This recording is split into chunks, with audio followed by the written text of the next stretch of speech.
ekonomi dunia yang baru mulai, kita boleh dikatakan mendahului karena pertumbuhan ekspor kita beberapa bulan terakhir ini bagus sekali. Ya oke lah, bulan lalu sempat tersendat titik yang mengalami flat gitu ya. Tetapi menurut saya secara keseluruhan tahun ini dibanding tahun lalu sangat besar peningkatannya. Dan seperti disampaikan oleh Bapak Presiden, kita memang harus terus optimalkan. Apalagi di daerah-daerah itu potensinya sangat besar. Baik, apa yang menyebabkan dari laju ekspor kita sudah mengalami perbaikan sampai sejauh ini? Apakah memang kondisi dari ekonomi global terus mengalami perbaikan dan geliat dari negara-negara tujuan ekspor Indonesia juga sudah mulai meningkat, Pak? Ya, sebenarnya kita harus akui bahwa pertumbuhan nilai ekspor ini kan didongkrak oleh kenaikan beberapa komoditi utama ya. Tetapi lepas dari itu, kita memang perlu mengoptimalkan bahwa memang ada produk-produk yang semakin besar yang sekarang ini potensinya sedang baik, tidak hanya sekitar tambang, CPO, baja dan sebagainya. Tetapi sekarang ini potensi yang besar adalah yang digerakkan oleh pelaku usaha kecil, termasuk generasi muda yang sekarang ini lagi punya keinginan besar untuk menjadi eksportir. Baik, didominasi oleh komoditas, tapi secara struktural ini cukup sehat tidak Pak kalau kita bergantung ke komoditas? Apakah dengan mengedepankan manufaktur, potensi kita yang ada saat ini posisinya akan jauh lebih sehat ke depannya Pak daripada mengandalkan komoditas seperti yang terjadi saat ini? Ya, saya rasa Bapak Presiden juga berkali-kali mengingatkan jangan terus tergantung kepada komoditas. Nikel diolah menjadi barang jadi, CPO juga kalau bisa dorong jadi barang jadi gitu. Jadi industrialisasi memang menjadi jawaban. Hanya saja kita juga paham bahwa industrialisasi ini kan bisa digerakkan oleh 3 komponen atau pelaku utama. Satu adalah pelaku usaha internasional yang masuk ke Indonesia melalui investasi ya. Yang kedua adalah pelaku usaha besar dan BUMN di Indonesia yang masuk ke industrialisasi. Tetapi juga ada pelaku usaha kecil termasuk yang saya sebut sebagai anak-anak muda yang grassroots-nya di bawah gitu. Sekarang kita ini memang industrialisasi digerakkan lebih banyak oleh yang pelaku usaha asing ya, termasuk industri otomotif, industri-industri yang terkait dengan turunan dari mineral gitu ya. Tetapi ke depan saya rasa kita perlu menggerakkan yang pelaku usaha dalam negeri, termasuk BUMN. BUMN ini pada pertemuan dengan beberapa direktur utama BUMN di Lombok beberapa hari yang lalu, Bapak Presiden juga mengingatkan ini BUMN saatnya untuk go global kan gitu. Nah ini saya rasa pesan sangat betul dari Bapak Presiden. Memang kita sekarang ini masih menghadapi kendala korporasi ekspor Indonesia. Saya menyebutnya korporasi adalah pelaku usaha besar yang punya orientasi ekspor dan basisnya adalah Indonesia, perusahaan nasional Indonesia maupun BUMN di Indonesia. Ini saya rasa memang perlu didorong, apalagi yang BUMN. Nah, korporasi besar Indonesia, ya contohlah Sinarmas, Mayora, Indofood, itu sudah menjadi pionir-pionir yang bagus tuh, luar biasa. Tetapi perlu lebih banyak lagi. Nah, ke depan yang harus juga dibangun, bagaimanapun kita selama ini basis pada UKM kan sangat besar, dan ini menyerap tenaga kerja banyak kan gitu. Nah, ini yang harus digerakkan. Ambil contoh lah, real yang kami lakukan sekarang. Sekolah ekspor ini kan sedang ditugasi oleh kampus Merdeka oleh Dikti untuk menyelenggarakan pendidikan 20 SKS selama 1 semester penuh buat 800 mahasiswa dari seluruh Indonesia, dari 223 perguruan tinggi, dari Aceh sampai Maluku sampai Papua. Nah ini ternyata anak-anak kita itu luar biasa. Memang kalau kita lihat nilainya belum besar, tapi kan kita nggak bisa hanya mengandalkan yang asing doang. Baik. Kita juga harus mengandalkan dalam negeri yang besar. Kita juga harus mengandalkan anak-anak baru ini, karena kalau anak-anak baru, kalau generasi muda eksportir ini kita bisa kembangkan, itu 5-10 tahun ke depan luar biasa itu kontribusinya. Redaksi kami sudah merangkum beberapa informasi grafis dan mungkin saja bisa menjadi salah satu referensi untuk Anda. Langsung saja kita ke grafis yang pertama, pemirsa. Kita akan coba lihat kinerja ekspor nasional di 2021 dalam satuan miliar dolar Amerika Serikat mulai dari Mei, Juni, Juli, Agustus, dan September. Di mana di Agustus mengalami peningkatan yang cukup signifikan dan posisi paling tinggi di 21,4 miliar dolar Amerika Serikat. Di September ini turun tipis di 20,6 miliar dolar Amerika Serikat. Kita beralih ke grafis selanjutnya. Kita akan coba lihat juga ekspor non-migas September 2021, pemirsa. Ini beberapa negara tujuan ekspor. Tiongkok tampaknya menduduki peringkat yang pertama di 4,54 miliar dolar Amerika Serikat, disusul Amerika Serikat dan juga ASEAN. ASEAN ini gabungan dari beberapa negara, pemirsa, 3,53 miliar, Jepang di 1,54 miliar dolar Amerika Serikat, dan juga Uni Eropa di 1,58 miliar dolar Amerika Serikat. Beberapa informasi grafis yang berhasil dihimpun oleh tim redaksi kami dan semoga bisa menjadi referensi untuk Anda. Kita lanjutkan kembali perbincangan bersama dengan Bapak Handito Yono, Kepala Sekolah Ekspor. Pak Handito, kita lanjutkan kembali, Pak. Ya. Ya, Pak Handito, tadi Anda katakan potensi pasar ekspor nasional kita ini terbuka lebar begitu, kemudian juga regenerasi juga berjalan cukup baik, terutama untuk pemain-pemain baru ekspor yang memiliki semangat dan potensi yang cukup besar ke depannya, terutama dalam meningkatkan potensi ekspor nasional. Tapi dari kendala yang dihadapi, Pak Handito, terkait juga dengan masalah perizinan, apakah ini masih menjadi masalah klasik dan menjadi kendala yang cukup besar untuk memajukan kinerja ekspor nasional ke depannya? Ya, saya rasa memang hambatan di daerah perlu ditekan terus ya, dikurangi gitu ya, karena sebenarnya kalau itu bisa dibenahi akan berkontribusi positif, apalagi kalau daerah kemudian malah menjadi penggerak baru dari ekspor Indonesia. Jangan lupa selama ini kita ini kan boleh dikatakan ekspor itu ini nih hanya sekedar menikmati gitu. Fasilitasi dari pemerintah daerah itu saya lihat masih kurang. Kalau ini didorong, digerakkan, pasti besar. Contoh sederhana ya, ini saya rasakan sendiri beberapa hari yang lalu. Tiba-tiba ada peserta sekolah ekspor yang dari Aceh. Dia nyebut diri sebagai anak tsunami gitu. Dia sangat ini, hampir tiap hari WA-in kami dari sekolah ekspor, Pak, kami mau ekspor produk-produk dari Aceh, dia bilang gitu, dari dalaman Aceh karena ada tas khas Aceh yang dia mau bikin gitu ya. Selain itu kan juga Aceh juga terkenal ada kopi dan sebagainya gitu. Nah, tetapi kemudian saya sekarang kuliah di Medan, kemudian ini karena kita lagi dorong ini 28 Oktober supaya kita bisa mengisi dengan ya boleh dikatakan pernyataan tekadnya anak-anak muda untuk menjadi eksportir gitu.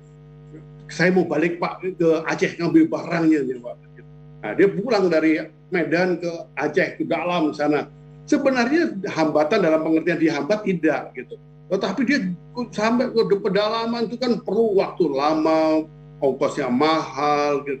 Nah, kalau begini bisa kita perbaiki, ini kan produk-produk mereka ini akan luar biasa gitu. Karena sebenarnya ya kalau kita boleh katakan sekarang ini hambatan-hambatan itu kan bukan dihambat ya, tetapi belum kuat dukungan gitu. Termasuk di dalamnya urusan logistik lah.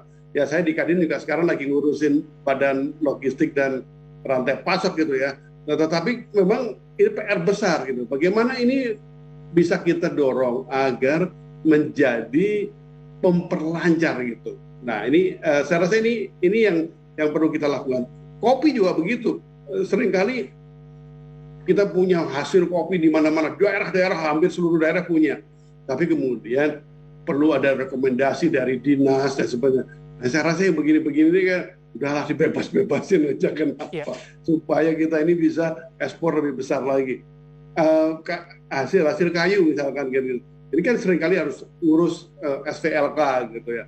Ongkosnya kan juga mahal juga ya, karena kan meskipun dari Kementerian LHK-nya gratis katakan gitu, tetapi proses itu kan waktu dan ongkos lagi kan.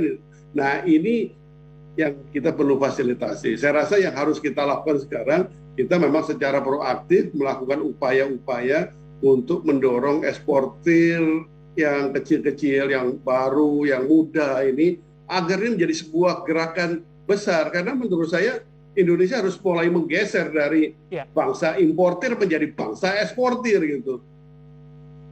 Baik, dari sisi kerumitan perizinan seperti apa Pak Handito, terutama di daerah Pak? Apakah memang perlu penyederhanaan?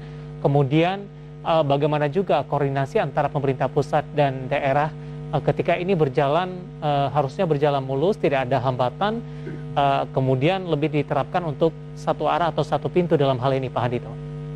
Ya, saya menangkap apa yang disampaikan oleh Bapak Presiden pada pemerintah kabupaten kota seluruh Indonesia sebenarnya adalah lebih selain mengurangi hambatan-hambatan ekspor, adalah ayo dorong lah gitu. Jadi saya melihatnya sebenarnya Bapak Presiden kepengen menggerakkan agar daerah ini menjadi lokomotif pengembangan ekspor nasional gitu. Nah ini yang sekarang memang belum.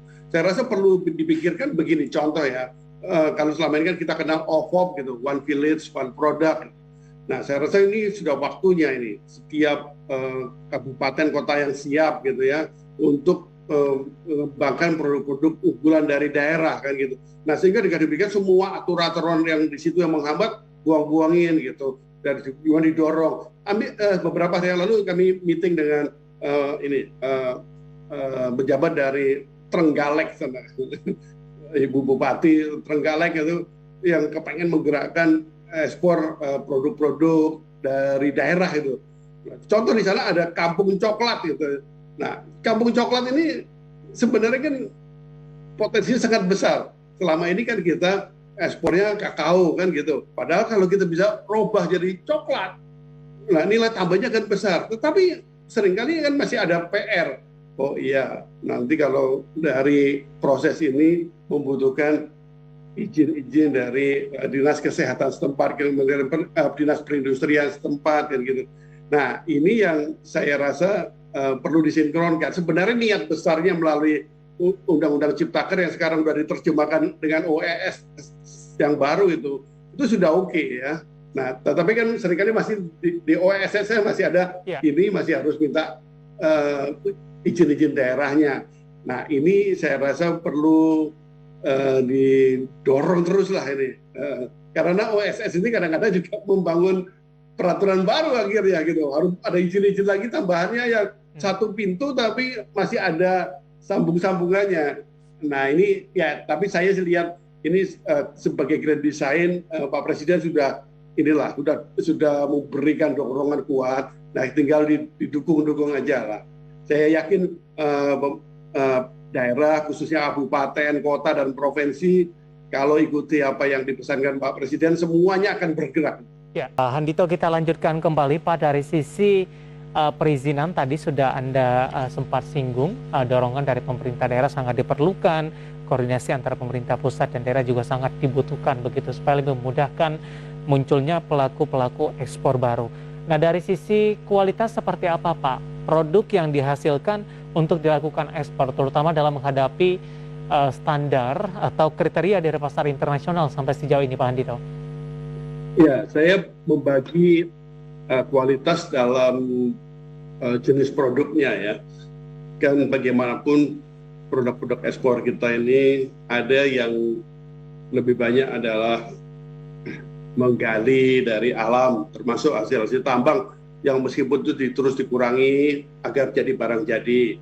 Nah ini pelakunya biasanya pelaku besar.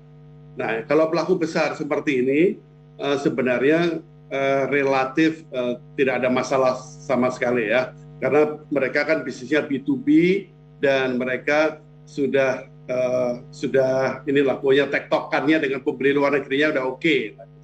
Nah, buat pemain yang kelas korporasi Indonesia yang relatif baru gitu, yang melakukan ekspor, ini memang masih ada sedikit penyesuaian. Tapi menurut saya karena mereka biasanya juga, apalagi kayak industri pangan nasional gitu, mereka sudah biasa di pasar nasional juga nggak ada masalah. Nah, yang masih harus didukung adalah pelaku usaha baru yang ekspor, termasuk UKM dan generasi muda, karena mereka seringkali masih belum tahu atau belum sadar ketentuan internasionalnya. Membuat sadar ini sebenarnya juga tidak sulit ya. Apa yang kami lakukan selama ini di sekolah ekspor membuat mereka cepat gitu. Tetapi seringkali ada kendala dengan infrastruktur peralatannya, katakan bikin produk-produk makanan, sambal ada di mana-mana sekarang ini. Ketika sambalnya ada di mana-mana, kemudian bagaimana dikemas dengan kemasan yang baik kan gitu. Itu perlu alat, perlu mesin kan gitu. Nah, yang seperti ini perlu didukung oleh pemerintah ya, karena pelaku usaha yang baru seringkali belum cukup modalnya untuk punya mesin, punya alat yang baik kan gitu. Nah, kemudian selain itu juga urusan kemasan. Bagaimanapun ketika ekspor, kemasan menjadi sangat penting. Beberapa hari kemarin saya berdialog intensif di programnya Kementerian Koperasi UKM dengan kebetulan peserta sekolah ekspor yang berasal dari Pati gitu ya. Dia angkat batik bakaran namanya, batik bakaran dari Pati kan gitu. Nah, bagus sudah, kualitasnya oke, harganya juga masuk, tetapi kemasannya kan gitu. Nah, kemasan seperti ini sebenarnya juga banyak tersedia, tetapi ini kalau kita bisa fasilitasi dengan lebih baik, maka harga jualnya juga akan lebih baik. Gitu. Contoh jual lagi, ada satu pelaku usaha dari Ambon, minyak atsiri, termasuk ada minyak kayu putih yang dari Universitas Patimura. Produknya sudah bagus dari kan kita tahu dari Banda, dari sekitar Maluku itu rempah dan minyak atsirinya maju. Tapi ketika mau diekspor kan harus dikemas dengan baik kan gitu. Nah, standar-standar tidak hanya kualitas produknya, tetapi standar kemasan ini perlu difasilitasi di daerah. Karena ketersediaan kemasan di daerah seringkali tidak banyak ya. Nah, ini kita perlu bantu lah, kita perlu dorong. Baik, Pak Handito, dengan beberapa perbaikan yang dilakukan dari sisi regulasi, bantuan, kemudian juga penyediaan dari infrastruktur, terutama bagi para pelaku ekspor baru. Bagaimana Anda melihat potensi ekspor nasional Indonesia secara keseluruhan ketika ini berangsur terus diperbaiki oleh pemerintah, Pak, dan sumbangsinya terhadap ekonomi Indonesia ke depannya? Ya, saya kok sangat optimis ya, karena Pak Presiden itu kekeh banget gitu ya. Beliau kan eksportir zaman dulu itu ya, yang beliau sekarang berubah sangat cepat. Pemanfaatan teknologi dan digital itu beliau terjemahkan dengan saya itu kadang-kadang hebat bener ya Pak Presiden gitu. Maksud saya ini mendorong semua aparat pemerintah dari pusat maupun di daerah untuk bergerak gitu. Nah, kalau ini sudah jadi sebuah gerakan seperti ini, maka saya kok yakin ya bahwa pertumbuhan ekspor kita yang selama beberapa bulan ini tumbuh luar biasa ini bisa berlanjut ini. Asal kita semua komited gitu. Termasuk yang di daerah-daerah. Ini sekarang ini sudah disentil sama Pak Presiden. Ayo di daerah kita majukan gitu. Kalau yang di pusat, perusahaan-perusahaan korporasi besar, termasuk yang investasi asing, mereka masuk terus. Kemudian BUMN dan korporasi nasional Indonesia yang gede-gede juga masuk ekspor. Dan kemudian yang di daerah dan ini digerakkan oleh anak-anak muda dan UKM juga akan bergerak semua level jalan gitu. Istilah saya itu kita sudah bergerak menjadi bangsa eksportir, maka ini pertumbuhan ekspor akan seperti sebuah roda mesin yang bergerak gitu, yang nggak akan tertahankan lagi gitu. Karena kenapa? Pasar luar negeri itu besar sekali dan kita ini sekarang punya akses besar karena kita kan udah beresin perjanjian perdagangan bebas dengan banyak negara. Sementara potensi Indonesia itu banyak yang tidak dipunyai oleh luar negeri. Nah, kalau ini dibenahi, siapa yang bisa tahan lagi? Nggak ada yang bisa tahan lagi. Jadi saya rasa kita hanya perlu satu hal, kita dukung apa yang dipesankan Pak Presiden, kita jadikan negara kita menjadi negara eksportir gitu. Baik. Pak Handito, waktu kita cukup terbatas, Pak. Terima kasih sudah bergabung bersama kami di Marka Review dan semoga kita bahas bisa menjadi referensi bagi pemirsa IDX Channel. Sehat selalu Pak Handito, terima kasih. Terima kasih banyak Mas. Baik, terima kasih.